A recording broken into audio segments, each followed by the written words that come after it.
Sejam todos e todas muito bem-vindos a mais um episódio do podcast Fashion Revolution Moda e Política, realizado em parceria com a Flávia Aranha. O tema de hoje é O Agro Não é Pop. Eu sou Fernanda Simon, diretora do Fashion Revolution Brasil, e tenho a honra de receber aqui 3 mulheres revolucionárias para essa discussão. Afinal, mulheres, né, já que não há uma justiça climática sem antes a gente falar sobre justiça de gênero. E para começar essa conversa, nós temos a grande Marina Silva, que é uma honra a gente receber aqui. Então, Marina, seja muito bem-vinda. Você é uma mulher inspiradora para todas nós, que há anos vem lutando pelo meio ambiente, pelas florestas, pelos povos originários, pelas mulheres, né? Além de tantas outras bandeiras que você levanta. Eu fico aqui imaginando o tanto de história que você tem para contar. Agradeço imensamente aí o seu tempo para compartilhar um pouquinho aqui com a gente. E nessa oportunidade de hoje, gostaria de pedir para você falar para a gente, né, qual que é a situação do agronegócio no nosso país? Quais são os impactos do agronegócio no meio ambiente? Bem, primeiro, muito obrigada por essa oportunidade de conversar com você, Fernanda e Júlia. Acho que a gente tem que olhar mesmo para os diferentes vetores da nossa economia e fazer uma avaliação sobre eles, para que a gente coloque esses vetores em alinhamento com o desafio do desenvolvimento sustentável, que é ter desenvolvimento econômico, prosperidade, justiça social. Afinal de contas, a gente está num país que tem 32 milhões de brasileiros e brasileiras vivendo com apenas R$ 1,30 por dia. A maior parte dessa pobreza recai sobre as mulheres, principalmente as mulheres pretas e periféricas. Então, ter um olhar para a questão da sustentabilidade é fundamental.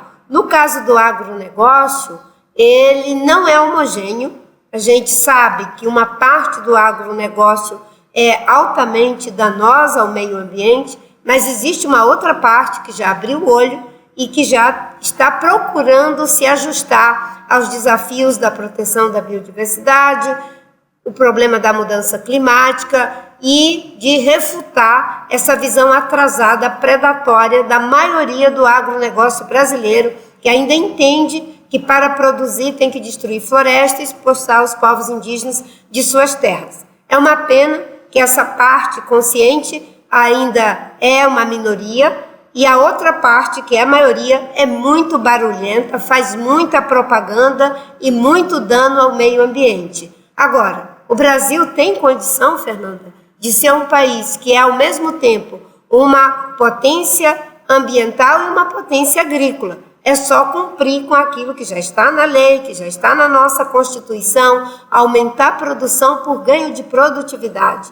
Portanto, a gente precisa entender que um país como o Brasil, que tem mais de 8 milhões de quilômetros quadrados, não pode ter uma economia homogênea. Ela precisa ser diversificada, com um lugar para os agricultores familiares, um lugar para as populações tradicionais, indígenas, extrativistas, ribeirinhos, de um modo geral. E um lugar para a grande produção, desde que em bases sustentáveis, inclusive usando os recursos do Plano Safra, que há década é colocado à disposição do agronegócio, sem exigir contrapartidas ambientais. Só agora são 340 bilhões de reais que são destinados para o agronegócio, onde apenas 1% vai para a agricultura de baixo carbono. Isso não pode continuar desse jeito. É fundamental que esses recursos sejam a base da transição para a recuperação de área de preservação permanente, de reserva legal, para aumentar a produção, por ganho de produtividade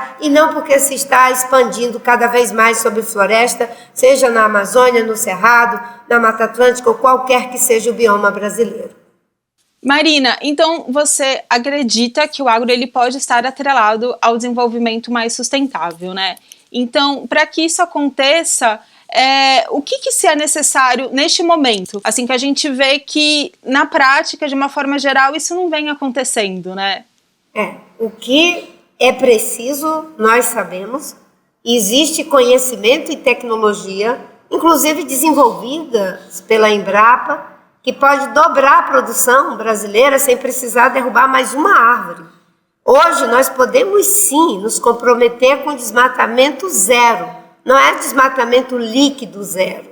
Desmatamento líquido zero é uma enrolação, porque significa que você pode desmatar em um canto e compensar em um outro. Só que essa conta não fecha. Porque se você destrói uma área que é importante para a preservação da biodiversidade, como uma floresta densa, como é o caso da Amazônia, e vai compensar isso numa área que é degradada, que não vai ter a mesma densidade em termos de fibra das árvores, então essa conta não fecha. Então nós podemos ser, sim, um país com desmatamento zero usando as tecnologias que temos.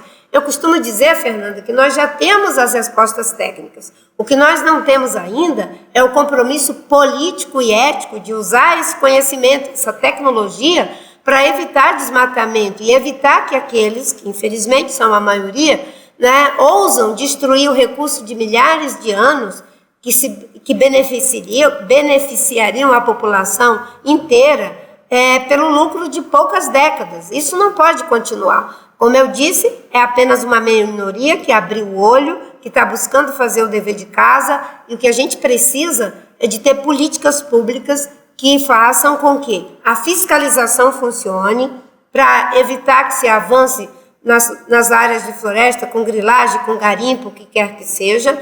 A gente aumente os orçamentos do Ministério do Meio Ambiente, do IBAMA, do ICMBio, e do Instituto de Pesquisas Espaciais, que faz o monitoramento por satélite das nossas florestas, que a gente faça a correta destinação das áreas de floresta pública que ainda não foram destinadas, não mais para desmatamento de qualquer natureza, mas para proteção integral, uso sustentável e criação das terras indígenas. São cerca de 71 milhões de área de floresta que não está destinada e que está sendo grilada, e depois isso é regularizado. Depois que é regularizado, o grande agronegócio compra e novamente tem invasões. Só para você ter uma ideia, em 2009 foi feita uma medida provisória que regularizou mais de 40 milhões de hectares. Naquela época diziam que depois disso ia ser desmatamento zero. Que nada. Depois no governo Temer mais regularização,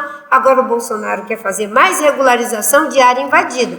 Então é possível, mas para isso é preciso ter compromisso político, responsabilidade com o futuro das gerações que ainda virão e com o nosso próprio presente, porque nós já estamos vivendo sobre os efeitos das mudanças climáticas. E o agronegócio, se não fizer o dever de casa, vai ser o mais prejudicado, porque eles já estão tendo prejuízo. Já temos esse ano mais de 1 bilhão de prejuízo, porque a chuva atrasou no Mato Grosso 27 dias. Aqui em São Paulo nós já temos um mês a menos do período chuvoso, e isso é um prejuízo enorme. Quem não abrir o olho vai sofrer consequências dramáticas. O problema é que todos nós sofremos, com escassez de água, a baixa dos reservatórios, problema de elevação do custo da energia em algumas regiões do país, quando isso acontece. Mais cedo ou mais tarde, os impactos das mudanças climáticas atingirão a todos, né? Já estão atingindo, né? Já estão atingindo. Mas tem alguns que preferem continuar apostando no dinheiro em lugar de apostar na vida. O Fashion Revolution ele surgiu como mote "Quem fez as minhas roupas", incentivando a conhecermos não só os processos, mas principalmente as pessoas que estão por trás das nossas roupas. Então é uma grande satisfação a gente receber aqui hoje a Maria Malha, que é engenheira agrônoma, mas também é uma produtora agroecológica que presta as consultorias para sistemas de produção orgânicos e agroecológicos.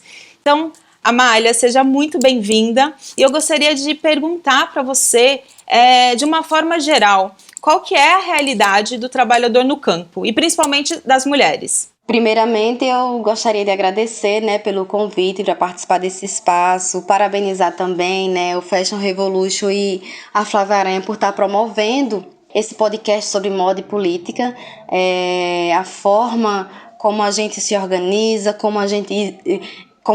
o que define como a gente vai viver, como é que a gente vai produzir, como é que a gente vai trabalhar, o que é que a gente vai comer, O que a gente vai vestir, como é que a gente vai vestir, é muito definido pelas leis, pelos decretos, pelas instruções normativas. E essas leis, esses decretos, essas instruções normativas, elas são elaboradas, elas são aprovadas pelos nossos representantes, né? Então, se eu trabalho com produção orgânica agroecológica, se eu trabalho com agricultores familiares, eu preciso apoiar, eu preciso votar em representantes que apoiem essa categoria de agricultores, que apoiem esse sistema de produção que é tão importante para o Brasil, que é tão importante para o planeta, né? A produção orgânica, a produção agroecológica, ela é importante para o planeta, né? A gente está aí à beira das eleições e eu preciso ver quem é que são os representantes, quem são as representantes que estão apoiando essa causa.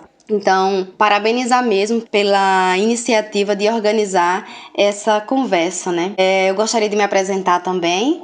Meu nome é Maria Amália. Eu sou filha de agricultores familiares, filha, neta, bisneta de agricultores familiares. Moro numa comunidade rural, né, chamada Uruçu, no município de Gurien, fica no interior da Paraíba, né? E a gente está localizado no semiárido paraibano. Eu sou formada em agronomia, trabalho assessorando agricultores familiares que trabalham com produção orgânica, com produção agroecológica aqui na Paraíba. E acabo também assessorando outros agricultores em outras, desenvolvendo trabalhos em outras regiões também, né? Mas especificamente o meu trabalho é mais focado aqui no semiárido paraibano. A realidade da mulher do campo, né, é muito ampla, né? Existem diferentes realidades. Vou me ater aqui a que eu vivencio, a que eu acompanho, né? As mulheres, elas acordam sempre muito cedo, né, para preparar café, para preparar almoço, para organizar a casa, né? Faz isso muito cedinho e leva as crianças na escola, organiza as crianças para ir para a escola, depois volta, aí vai para a roça, trabalha lá na roça, aí volta, vem para casa, organiza a mesa do almoço. Algumas ainda vão à tarde na roça, né, trabalhar, e aí voltam, preparam a janta e isso vai até 10 horas da noite, né? Geralmente algumas acordam 4 horas da manhã, assim. Então, assim, é muito trabalhoso o trabalho no campo, sobretudo das mulheres, né? Sobretudo das mulheres. Eu venho de uma família de mulheres e de homens, né, que nunca tiveram terra para trabalhar. Sempre trabalharam no sistema de arrendatário, né? Ou seja, arrendava ali uma manga, uma terra, né? E iria trabalhar ali naquele ano, né? Geralmente, quando se arrenda uma terra, é bem limitado. A gente tem o período de pegar a terra para desenvolver a agricultura e tem o período de entregar. Ou seja, não é nem um ano todo. Na verdade, acaba sendo 9 meses, 10 meses, né? Então, é muito limitado. E trabalhar nesse sistema, se você for orientar, acompanhar uma pessoa, uma família que arrenda terra para trabalhar e você for orientar o sistema de produção orgânica e ecológico, nesse processo, para uma pessoa que arrenda terra, é praticamente impossível, né? Porque ela não tem autonomia, ela não tem liberdade no seu sistema de produção. Ela pode até desenvolver as práticas de manejo e conservação do solo, de usar defensivos naturais, de trabalhar com diferentes culturas dentro da sua roça, mas se ela recebe a terra no mês de março para poder plantar e tem que entregar ela em outubro, então assim, e aí o dono da terra, né, entre aspas, ele vai fazer o que ele quiser. Então, assim, para uma família, para uma mulher que trabalha com terra arrendada, é praticamente difícil. A produção orgânica, o sistema de produção orgânico e agroecológico está totalmente atrelado ao acesso à terra, né? Já a mulher, que é uma mulher assentada da reforma agrária, ela já tem mais liberdade, né, de poder trabalhar ali no seu sistema de produção, inclusive de poder organizar o seu horário de trabalho, né? Ela pode até organizar dia um pouco mais tarde, dia um pouco mais cedo, de trabalhar só pela manhã ou de trabalhar só pela tarde, né? Uma mulher que vai trabalhar no sistema arrendatário, ela não consegue fazer isso, né? Porque o tempo que ela tem para poder preparar a terra, para poder plantar, para poder fazer todo o manejo, para poder colher, é muito curto. E imagina, é muito curto, né? E corre risco até dela perder um pouco da sua produção, né? Porque talvez chegue o período de entregar a terra, né, à pessoa, né, ao dono da terra e ela não tem conseguido colher toda a sua produção. Olha só, né?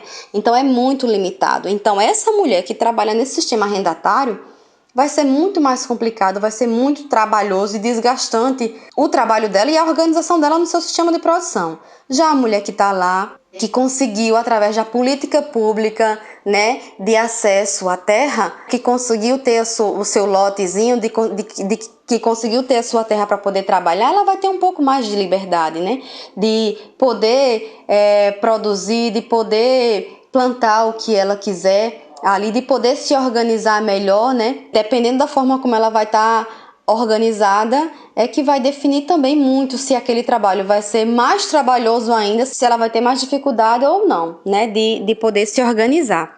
E aí, quando a gente fala dessa política pública tão importante que é o acesso à terra, que está totalmente atrelado ao fortalecimento da produção orgânica e agroecológica, que está totalmente atrelada à melhoria da qualidade de vida das mulheres no campo, né? Aí a gente também tem que ver quem é que são os nossos representantes lá na Câmara dos Deputados e Deputadas, lá no Senado, lá na presidência, que vai estar apoiando essa causa, né? Que vai estar aí possibilitando para que mais pessoas possam acessar, para que mais mulheres possam estar acessando a terra, né? E possam estar produzindo de maneira orgânica e de maneira agroecológica, né?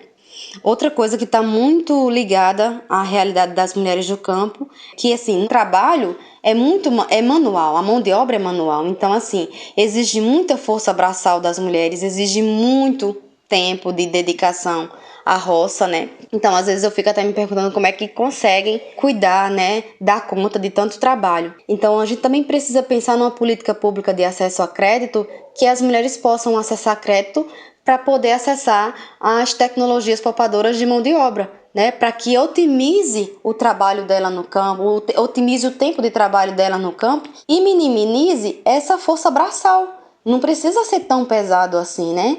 E a gente sabe que tem aí uma diversidade de tecnologias, mas que as mulheres não conseguem acessar porque não tem condição financeira de acessar essas tecnologias, né? E quem sabe, acessando essas tecnologias, pode até poder trabalhar melhor no semiárido, poder aproveitar melhor o clima do semiárido. A gente trabalha com agricultura de sequeiro, que é uma agricultura que a gente não utiliza irrigação, e isso é muito bom para a terra, né? Para o planeta. A gente não irriga o nosso sistema de produção, a gente trabalha ali, planta ali, seguindo justamente o rastro da chuva, né?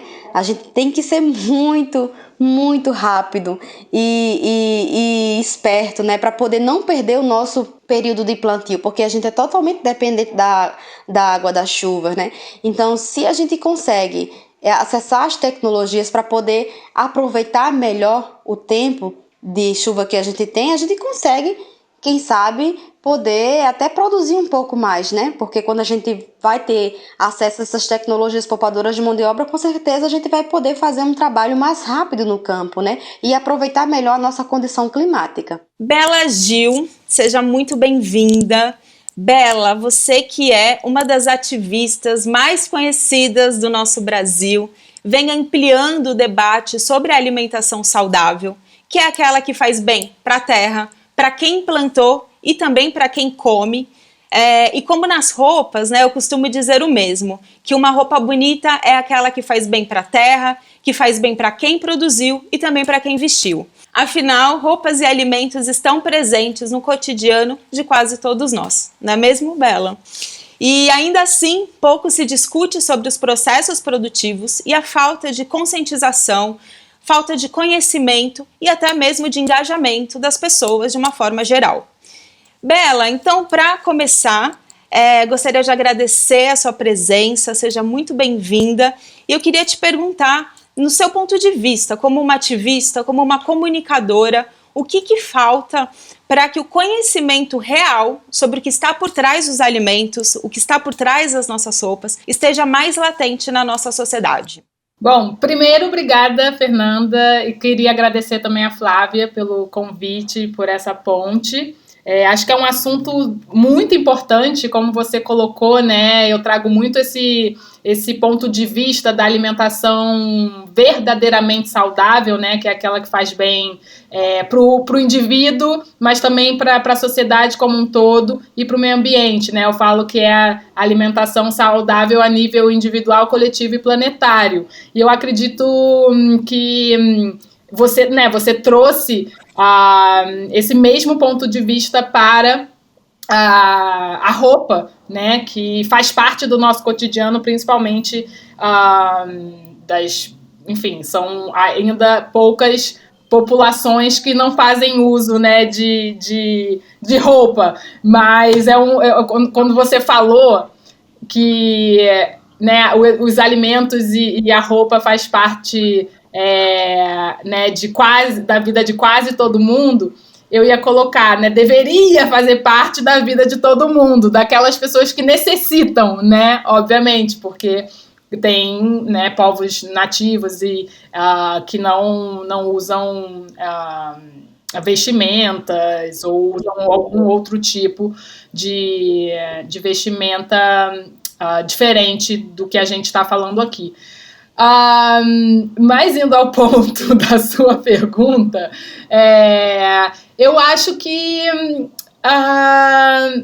é um trabalho bem de formiguinha a gente levar conhecimento, né, para a população como um todo, porque fazer com que as pessoas reflitam que o que a gente consome, tanto o que a gente coloca dentro do nosso prato, né, na nossa mesa, como no nosso armário, tem um impacto, né, vai definir o futuro da humanidade nesse sentido, né, porque impacta tudo ao nosso redor. Tem muito impacto. Então, fazer com que as pessoas façam essa ligação, né, de, poxa, eu tenho uma certa responsabilidade nisso, né, é incômodo. Então, eu acho que também existe uma resistência da sociedade em assumir esse papel, né?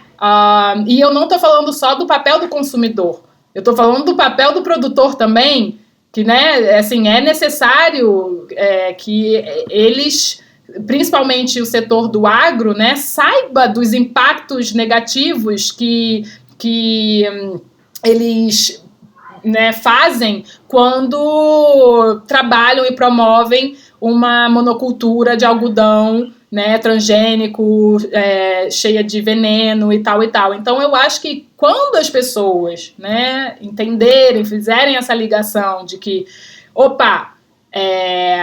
como eu produzo, como eu consumo, impacta a nossa vida e isso vai definir o nosso futuro. Então, vamos fazer boas escolhas? Então, acho que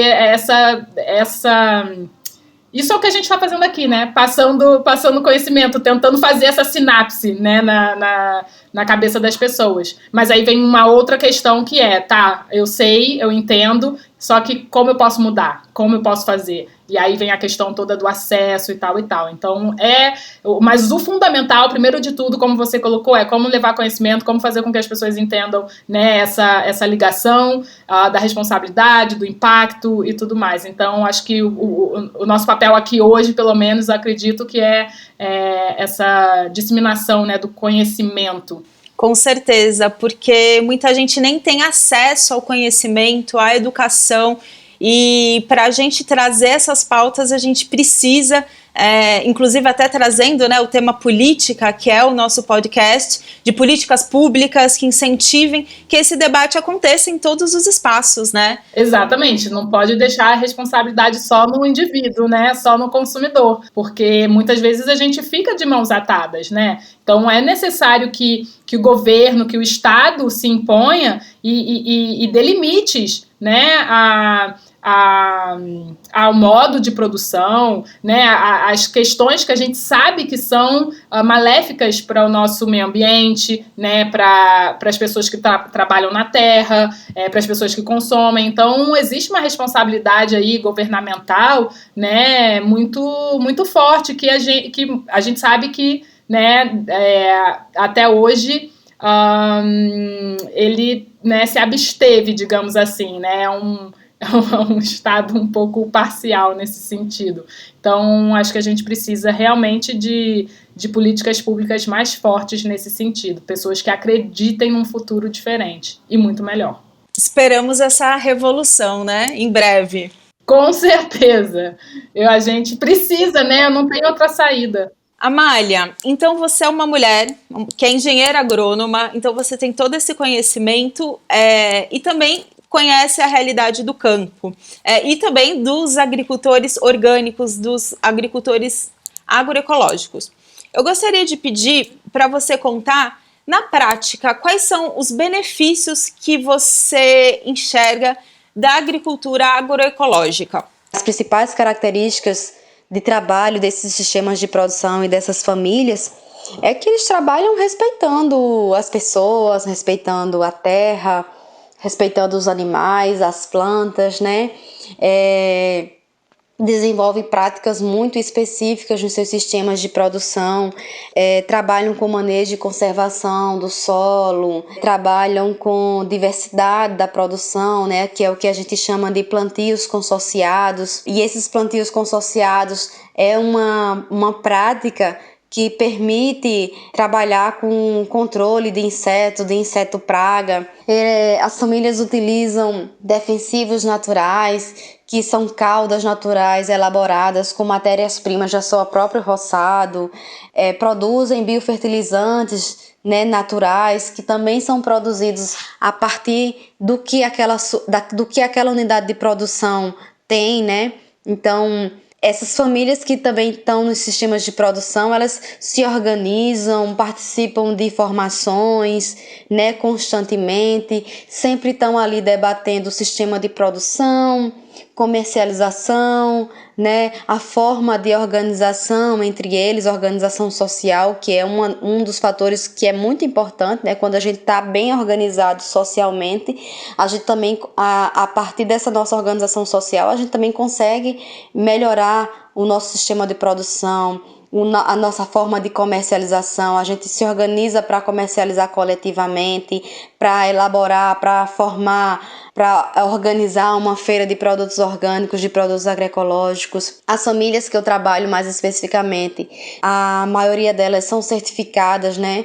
Trabalho com agricultores da Rede Borborema da Agroecologia. É uma associação de agricultores orgânicos e agroecológicos. A rede está credenciada no Ministério da Agricultura e para desenvolver práticas de certificação, para desenvolver a certificação orgânica participativa, que inclusive esse mecanismo de certificação participativa é uma política pública, né? Que foi aprovada, na verdade, em 2003, logo quando Lula foi eleito presidente do Brasil, né?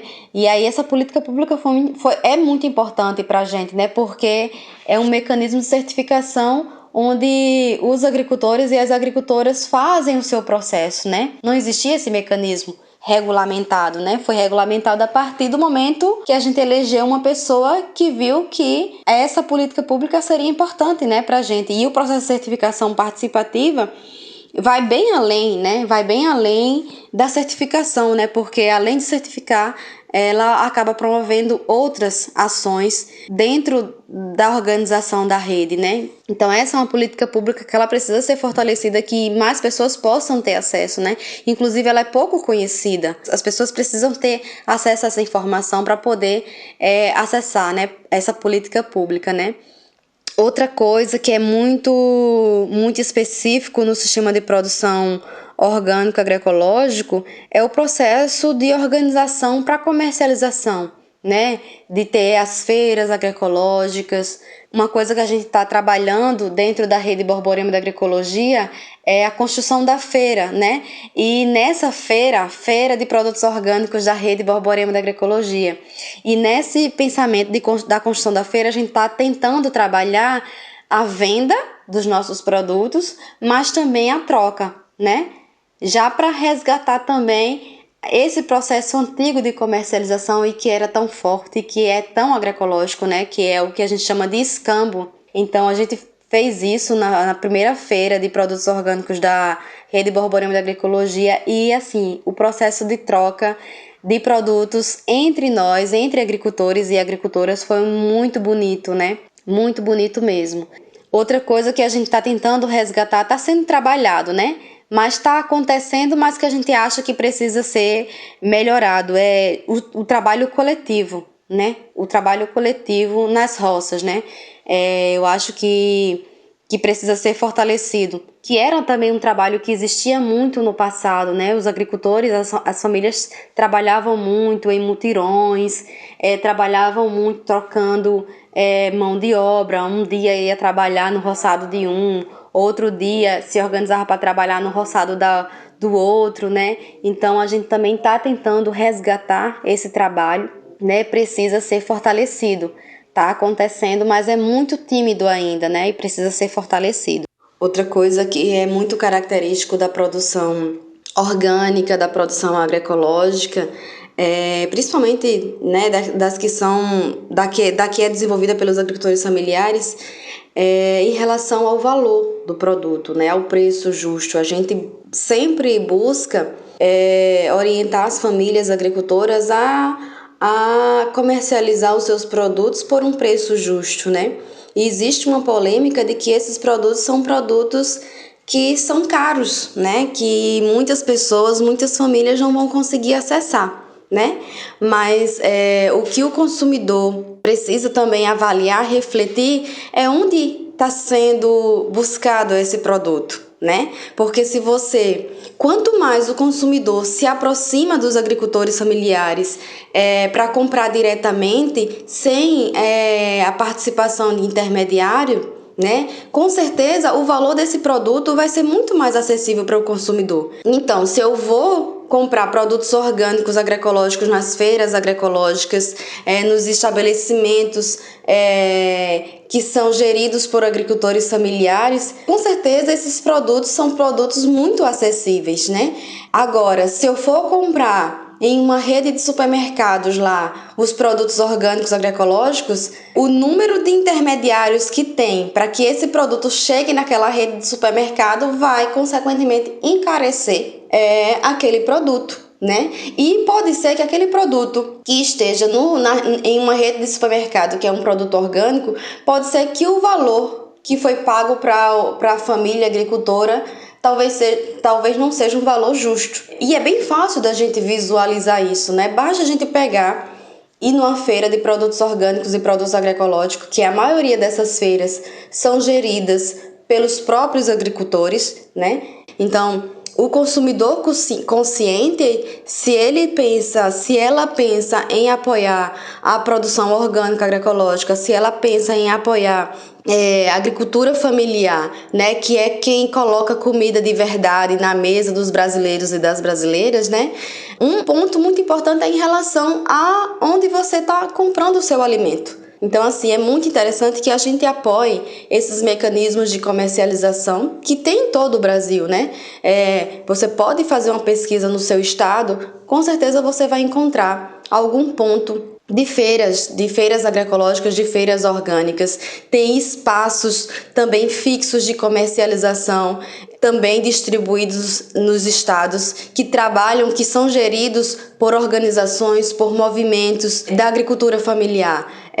E aí eu vou dar o Armazém do Campo, por exemplo, né, que é um espaço que é gerenciado pelo Movimento Sem Terra, né? E ali dentro daquele espaço tem uma diversidade maravilhosa de produtos orgânicos e produtos agroecológicos que vem da agricultura familiar e são preços acessíveis. Quando você for olhar o preço de um produto orgânico, de um preço de produto agroecológico lá na feira agroecológica, lá no Armazém do Campo, não reclame daquele preço não, porque aquele realmente é um preço justo, né? E muitas vezes é um preço que é acessível sim, para as famílias poderem consumir, né, comida de verdade. Muito importante esta questão do preço e do valor. até mesmo porque existe um sistema, uma cultura que traz essa ideia de que os produtos mais sustentáveis, eles são mais caros, as roupas que são mais sustentáveis, os alimentos, os orgânicos. De fato, os valores são diferentes, mas existem também outras possibilidades, né? Então, Bela, o que você tem a dizer sobre isso? Bom, é como você disse, faz parte do sistema, né? É como se fosse uma maneira de manter a presa ali, sempre pronta para virar alimento, sabe? O que eu quero dizer com isso é que realmente, assim, no sistema que a gente vive, produzir de uma maneira mais sustentável, produzir de uma maneira né, orgânica, tanto o alimento quanto a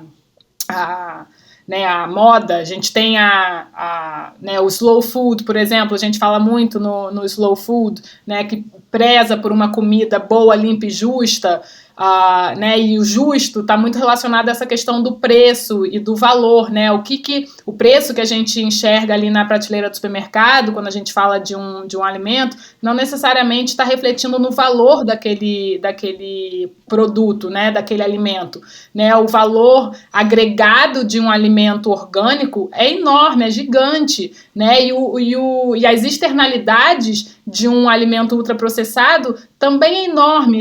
Externalidade, aqui eu posso dar como exemplo, são né, as terras poluídas, as águas, os rios poluídos, as nascentes secando, a terra se degradando, o desmatamento, os problemas, né, sociais, também estão relacionados a isso. Então é um preço gigante, fora a nossa saúde, né, que paga também por isso. Então a nossa saúde, a sociedade, o meio ambiente paga, né, muito para que um alimento chegue na prateleira do supermercado com um valor muito baixo. Então é um preço, né, com um preço muito baixo. É um preço falso. Né, as pessoas precisam entender um pouco disso, e a mesma coisa acontece com a moda, né? Quando a gente fala de roupa, né, de algodão orgânico, algodão agroecológico, feito muitas vezes né, de uma maneira mais artesanal, vai ter um outro preço. É a mesma coisa, vai comparar uma cesta de alimentos orgânicos e agroecológicos com uma refeição de fast food.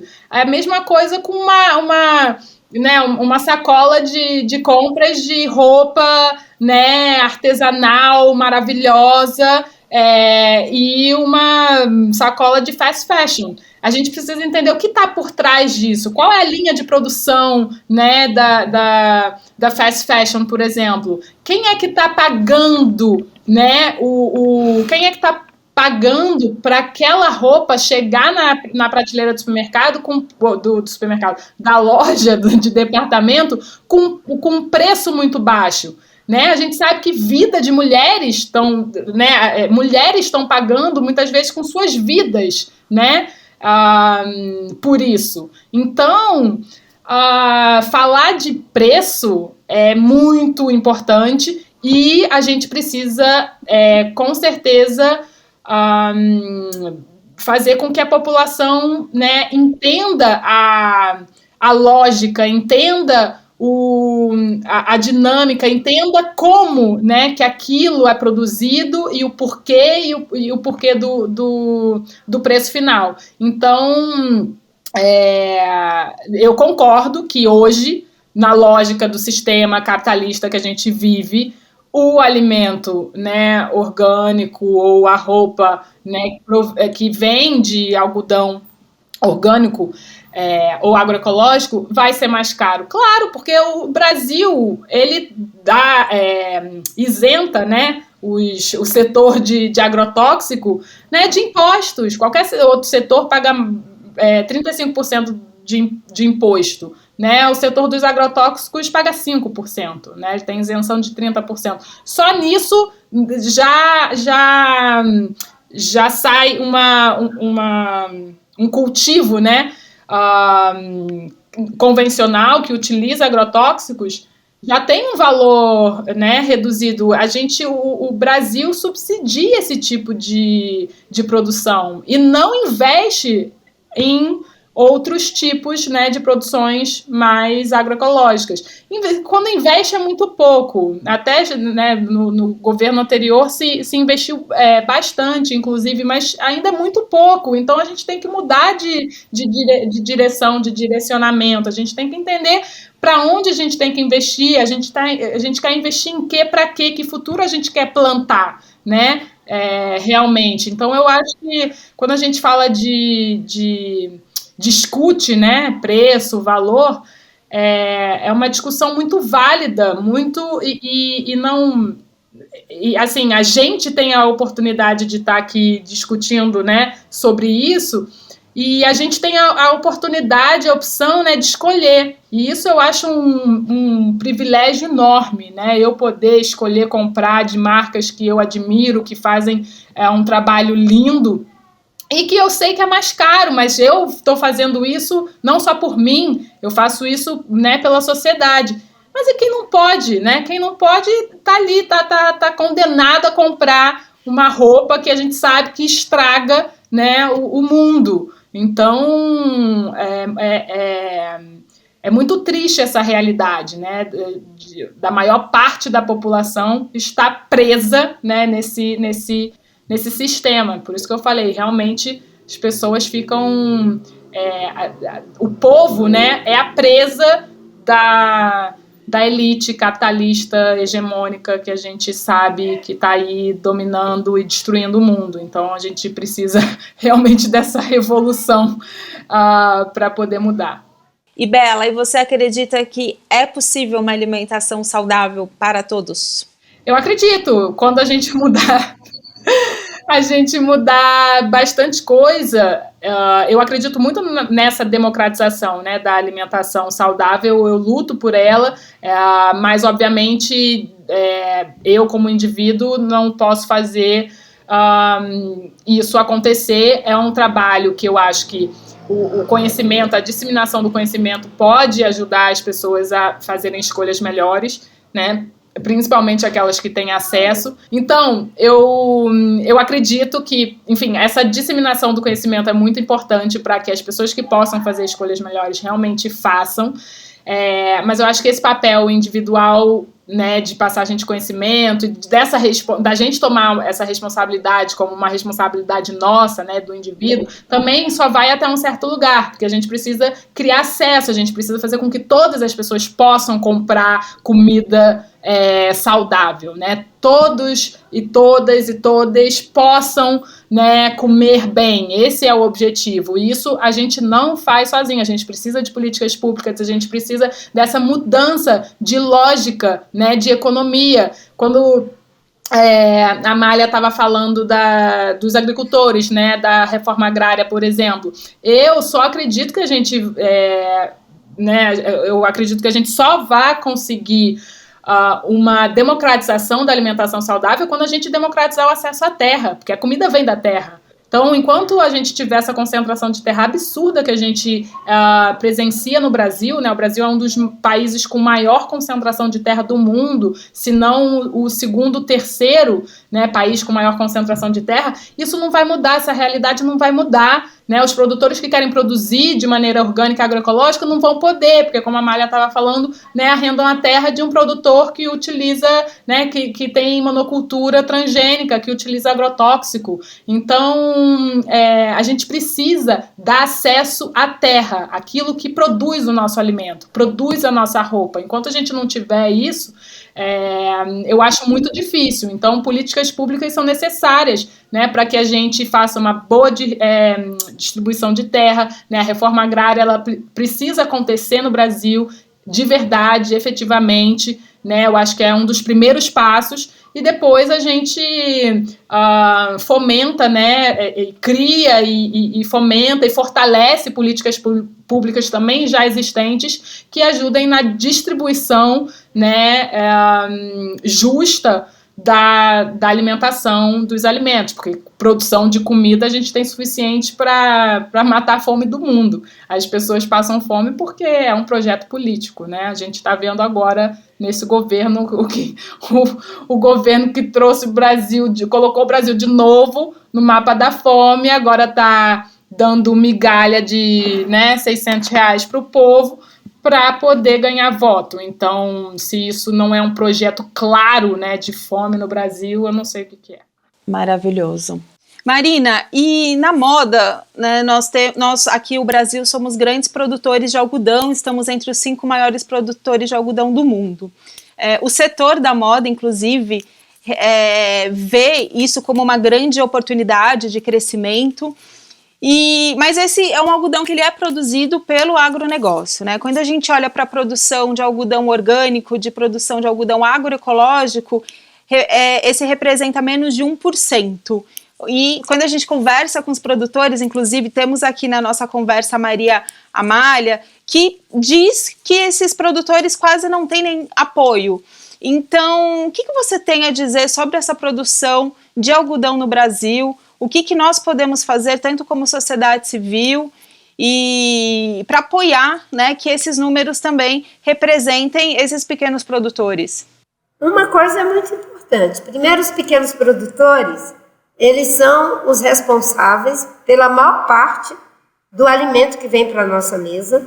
Eles são aqueles que dão sustentação para que a gente tenha alimentos baratos para as nossas famílias, inclusive nesse momento de crise, e o agricultor familiar, ele é uma fonte de geração de renda, de emprego, porque se não fossem eles, ainda teríamos um contingente maior de pessoas desempregadas. Hoje são algo em torno de 10 milhões, 11 milhões de pessoas desempregadas. Então, é fundamental que se tenha crédito, assistência técnica, meio de escoamento de produção, assegurar que o crédito para esses pequenos agricultores seja mais acessível, que se tenha as compras, principalmente quando se trata daqueles que produzem alimentos, hortaliça, assegurar esses produtos na merenda escolar, que ajudaria muito os pequenos agricultores. E no caso da plantação do algodão orgânico por pequenos agricultores, é mais uma fonte de geração de renda para eles e um produto de alta qualidade, que não vai impactar tanto o meio ambiente. Porque quando você tem os grandes plantios de algodão que usa pesticida de uma forma exagerada, isso envenena o lençol freático, faz contaminação para a saúde das pessoas, e sem falar quando você tem o risco do uso dos transgênicos, que aí cria uma outra anomalia em termos dos prejuízos ambientais e às vezes até a saúde pública também. Então, no caso dos pequenos agricultores, dos agricultores familiares, eles vão trabalhando consociado, Uma parte eles podem plantar algodão, outra parte eles podem plantar alimento. Como é um sistema saudável, regenerativo, não há risco de contaminação de uma plantação para outra. Então, é preciso, sim, assistência técnica, meio de escoamento de produção e, ao mesmo tempo, acesso a financiamento para que essas pessoas possam viver em condições melhores. Sem falar de que é preciso que tenha saúde, educação para os seus filhos, para que os jovens permaneçam nas atividades de seus pais, acesso à internet, uma série de benefícios para que a pessoa que tem o conhecimento, o amor pela terra, que gosta de trabalhar de forma saudável na terra, possa permanecer, dando inclusive perspectiva de continuidade em seus filhos e filhas. E beneficiando a todos, beneficiando a terra, trazendo esse benefício para a própria família e para quem vai usar este algodão, se alimentar desse alimento. Daí a gente vê que já é um movimento de vida totalmente positivo e que todos nós saímos ganhando, Eu costumo dizer, Fernanda, que a sustentabilidade não é só uma maneira de fazer, uma técnica para produzir mais de forma mais saudável. É também uma maneira de ser. É uma visão de mundo, é um ideal de vida. Tem muitas pessoas que às vezes até preferem pagar um pouco mais caro por um alimento que eles sabem que foi produzido sem veneno, foi produzido dando condição de vida para que uma pessoa tenha uma renda, para que ela fique na sua terra, para que ela não viva em condições de degradação, vivendo em situação de vulnerabilidade nas cidades. Isso é um estilo de vida, é uma visão de mundo. E quando todas as pessoas começarem a entender que mais do que o valor estético, mais do que a qualidade nutricional, mais do que o custo financeiro, existe também um valor ético, né? Um valor que a gente quer levar também para a nossa mesa, para a nossa casa, para o nosso vestuário, a gente vai fortalecer ainda mais essa maneira de produzir, essa maneira de se sentir feliz, né? E essa maneira de se sentir belo, porque o belo não é só uma questão estética, é uma questão ética também. Perfeito. Que lindo! Bela, alimento é política, alimento é ativismo, é xamanismo, é arte. Qual que é a sua mensagem final para inspirar nossos ouvintes a se aprofundarem neste relacionamento? Eu acho que alimento é vida, né? Fonte de vida. Tudo isso que você falou, é arte, é cultura, é nutrição, é xamanismo, é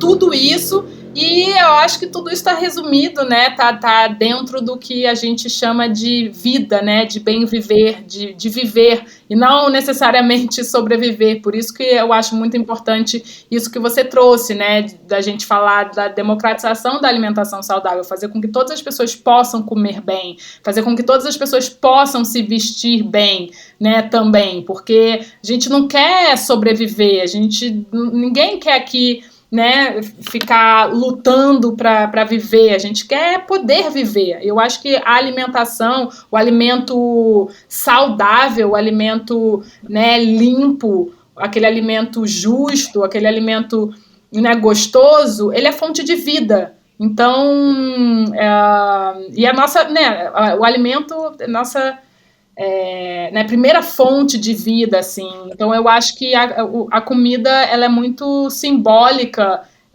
e ao mesmo tempo é uma realidade muito material que a gente realmente precisa. Então, resumindo, eu acho que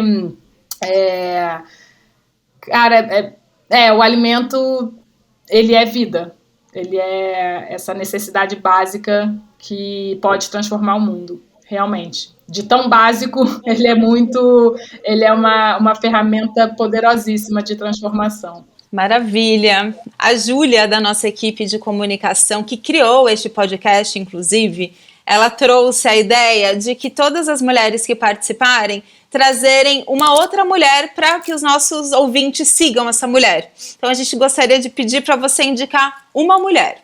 Uma mulher. Pode ser de qualquer lugar do mundo? Pode. Tá bom. É que me veio uma na cabeça, porque eu tava falando dela, é uma pessoa que eu adoro muito e tem um trabalho que está muito relacionado à alimentação e, na verdade, à agricultura. Então, ela fez um trabalho muito importante com produtores de algodão na Índia, que é a Vandana Shiva. Minha mestra número 1 também. Ah, que bom. Pois é, eu tive com ela há pouco, então eu tô assim, tipo... Vandana, eu falo que eu sou devota da Vandana. É demais, demais. Maria Amália, e você, qual que é a mulher inspiradora que você nos indica?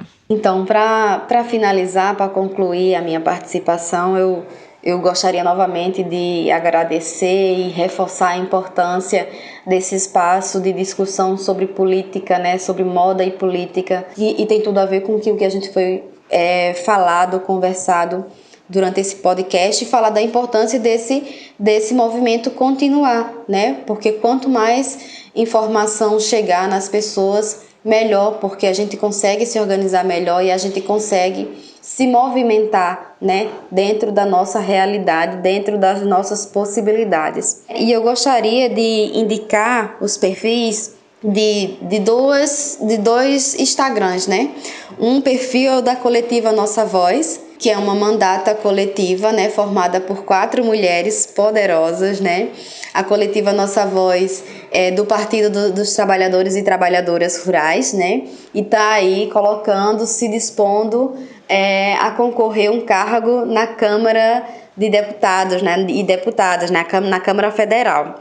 E o outro perfil que eu gostaria de indicar é o perfil da comadre Nana, né? A comadre Nana, ela é um perfil gerido gerenciado, ela trabalha por mulher, né, por Amélia, né, ela trabalha com a produção de cosméticos naturais, né, ela é uma agricultora que faz parte da Rede Borborema da Agroecologia, inclusive ela acompanha a direção executiva da Rede Borborema da Agroecologia, e está fazendo um trabalho muito bonito, né? E também por isso que eu estou indicando ela aqui, para que as pessoas possam conhecer um pouquinho do trabalho que é desenvolvido por ela aqui, né? Junto com a comadre Nana, junto com a Rede Borborema da Agroecologia.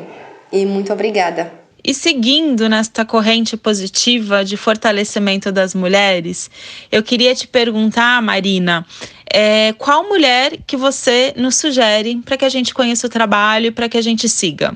Bem, eu tenho muitas mulheres que me inspiram, mas nesse momento eu quero citar uma que tem sido uma inspiração pela fortaleza que é essa mulher. Chama-se Joênia Yapchana, a primeira mulher indígena a ser eleita deputada federal em 500 anos de história do Brasil. O Brasil, quando os portugueses chegaram aqui, eram 12 mil. Eles, em 500 anos, se transformaram junto com os pretos que foram escravizados na África, nos tornamos mais de 200 milhões de habitantes. Os indígenas, que eram 5 milhões, hoje são apenas 900 mil. Foram eliminados 1 milhão a cada século. E tem uma advogada competente, comprometida, que fez um trabalho incrível durante a pandemia para conseguir vacina, atendimento de saúde, para articular políticas públicas no Congresso e no Executivo, acionando a Justiça, salvando milhares de vidas indígenas, juntamente com o movimento dos indígenas. Foi essa deputada, que é minha amiga do mesmo partido que eu, mas que ela é além de partido, e a luta indígena vai além dos partidos. Joênia Yapchana, além de tantas outras, como Soninha Guajajara, Wanda Itoto, Mayal Caiapó e tantas outras. São mulheres maravilhosas, assim como vocês que estiveram aqui hoje participando desse episódio. Então, agradeço a presença, Marina Silva, Bela Gil, Maria Amália. Muito obrigada por todo o trabalho que vocês vêm realizando. Estamos juntas nessa caminhada. E assim, nós estamos encerrando este episódio, o Agro Não é Pop, do podcast Moda e Política, realizado pelo Fashion Revolution Brasil e Flávia Aranha. Acompanhem os outros episódios e até a próxima.